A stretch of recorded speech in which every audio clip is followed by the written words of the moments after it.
वंदे भारत माता की हिंदुस्तान हिंदुस्तान हिंदुस्तान। कानपुर नगर के इफ्तिखाराबाद क्षेत्र की मुस्लिम महिलाओं ने प्रधानमंत्री नरेंद्र मोदी के आह्वान पर डॉक्टर रोहित सक्सेना, भाजपा नेता, राष्ट्रीय सह संगठन मंत्री, प्रवक्ता, अखिल भारतीय सनातन परिषद के नेतृत्व में अफसाना इरफान के देखरेख में लगभग 300 मुस्लिम महिलाओं ने क्षेत्र में तिरंगा यात्रा लेकर हर घर तिरंगा के तहत विशाल यात्रा निकाली। इस यात्रा ने दिखा दिया मुस्लिम वर्ग किसी की जागीर नहीं। महिलाओं ने ये भी कहा, जब से योगी जी आए वो किसी से नहीं डरती और समाज में सम्मान पा रही हैं। हर कदम योगी और मोदी के साथ है। आगामी 2024 लोकसभा चुनावों में बढ़ चढ़कर हिस्सा लेकर यूपी में 80 सीटें जिताने के लिए सारी मुस्लिम महिलाएं बाहर निकलकर सरकार बनाने में साथ देंगी। डॉक्टर रोहित सक्सेना ने कहा, मुस्लिम महिलाओं का नरेंद्र मोदी के कहने पर निकलना सभी उन पार्टियों के लिए मुंह पर तमाचा है जिन्होंने मुस्लिमों को केवल वोट बैंक की तरह इस्तेमाल किया। अब मुस्लिम किसी के बहकावे में नहीं आने वाले, वो केवल उनके साथ हैं जो उनको सुरक्षा और अपनेपन का एहसास दिलाएंगे। मसीरा ने कहा कि हमें योगी मोदी पर विश्वास है, जब तक ये रहेंगे हमारा कोई बाल बाका नहीं कर सकता। देश में 3 तलाक का दंश झेल रही महिलाएं कानून आने के बाद बहुत खुश हैं। अब कोई भी अत्याचार नहीं सह सकेगा। जब से योगी आए हैं घरों में कब्जे नहीं हो रहे, गुंडागर्दी खत्म हो गई है। वसीम ने कहा, जब से रोहित सक्सेना हमारे क्षेत्र में आए हैं सभी मुस्लिम भाइयों का विश्वास भाजपा में बढ़ा है।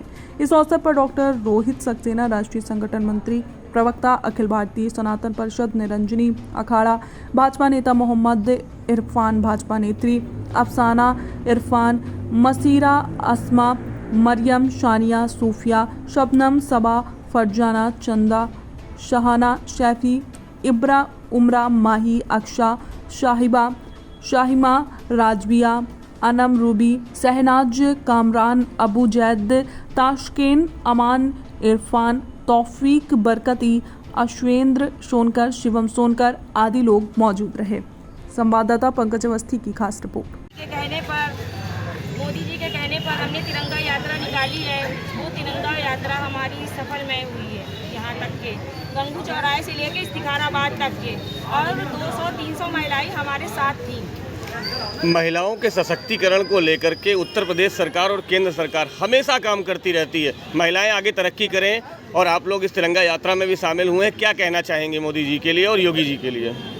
जब से योगी जी आए हैं महिलाएं बहुत मजबूत अपने आप को महसूस कर रही हैं और उनको कोई डर नहीं है, वो सुरक्षित अपने आप को महसूस करती हैं उनके राज्य में। मैं डॉक्टर रोहित सक्सेना, हमारे यशस्वी प्रधानमंत्री माननीय मोदी जी ने आह्वान किया कि हर घर तिरंगा पहुंचना चाहिए, और ये बहुत खुशी की बात है कि इस क्षेत्र की मुस्लिम महिलाएं आगे आईं। अफसाना इरफान आगे आईं। उन्होंने अपने नेतृत्व में 200 से 300 महिलाओं का एक यहाँ पे तिरंगा यात्रा निकाली, जिसमें जो तिरंगा यात्रा कानपुर इफ्तिखाराबाद से होते हुए चीना मार्केट, आलम मार्केट, बांस मंडी होते हुए वापस इफ्तिखाराबाद में आकर के ख़त्म हो रही है। और ये एक बहुत अच्छी पहल है मुस्लिम महिलाओं की। जब से योगी जी और मोदी जी आए हैं महिलाओं का विश्वास बढ़ा है, क्योंकि सरकार निरंतर महिलाओं को आगे बढ़ाने का काम कर रही है, उनके सशक्तिकरण का काम कर रही है।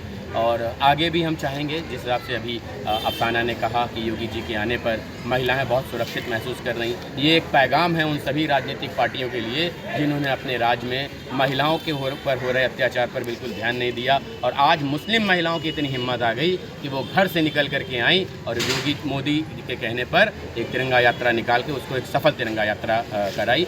मैं बहुत बहुत धन्यवाद देना चाहूँगा अफसाना इमरान जी का कि उन्होंने ये पहल करी। मसीरा और जो क्षेत्र की महिलाएं हैं वो सारी यहाँ रहीं, और इसमें खासकर पुरुषों का भी बहुत योगदान रहा। वसीम जी रहे, इसमें शखावत जी रहे, और जितने भी जो खासकर अफसाना जी के पति हैं पन्नू जी, उन्होंने इस तिरंगा यात्रा में बहुत बड़ा योगदान दिया। ये लोग कई दिनों से तिरंगा यात्रा की तैयारी कर रहे थे और आज उसको सफलता का नया आयाम दे करके नई चीज़। 2 दिन बाद हम लोग 77वें स्वतंत्रता दिवस को मनाने जा रहे हैं। 2 दिन पहले हम लोग आज तिरंगा यात्रा में भी शामिल हैं। देश कहीं ना कहीं ऊंचाइयों को छू रहा है, इसको किस प्रकार देखते हैं? देखिए, वैसे तो देश में स्वतंत्रता दिवस पिछले 75-76 वर्षों से होता चला आ रहा है। बड़ी बात यह है कि भारत का एक हिस्सा कश्मीर, जहाँ पर तिरंगा नहीं लहराया जाता था, आज लाल चौक पर भी तिरंगा फहराया जाता है। भारत का हर हिस्सा एक जैसा हो गया है। अब हमें अखंड भारत की अनुभूति होती है और बहुत जल्द वो सारा हिस्सा जो भारत से अलग हुआ था अखंड भारत के रूप में भारत में जुड़ेगा। और आज जब मैं विदेशों में जाता हूँ, इंडियन होने के बाद हमें जो एक महत्व दिया जाता है, इम्पोर्टेंस दिया जाता है, ये माननीय मोदी जी के नेतृत्व में ही सफल हो पाया है।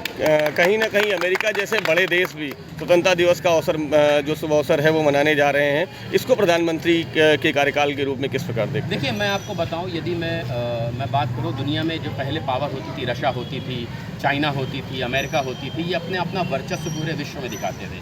यदि आप गौर करें माननीय मोदी जी के कार्यकाल को, कि जो रक्षा सौदों में 67% के आसपास योगदान हम रशिया का होता था और हम उसके पहले कस्टमर हुआ करते थे, क्लाइंट होते थे। आज हम उसके पार्टनर होकर पूरे विश्व को रक्षा से जुड़े हुए संयंत्र प्रोवाइड करा रहे हैं। आज अमेरिका में जो स्वतंत्रता दिवस को धूमधाम से मनाया जा रहा है। यहाँ तक आप ये देखिए कि हाल ही के दिनों में जो अंतर्राष्ट्रीय स्तर पे जो चेंजेस हो रहे हैं, पाकिस्तान ऐसा देश भारत की बड़ाई कर रहा है, तो ये मोदी जी के कार्यकाल की वजह से हुआ, उनके विज़न से हुआ। और मुझे ये पक्का यकीन है कि 2024 के बाद जब दोबारा मोदी जी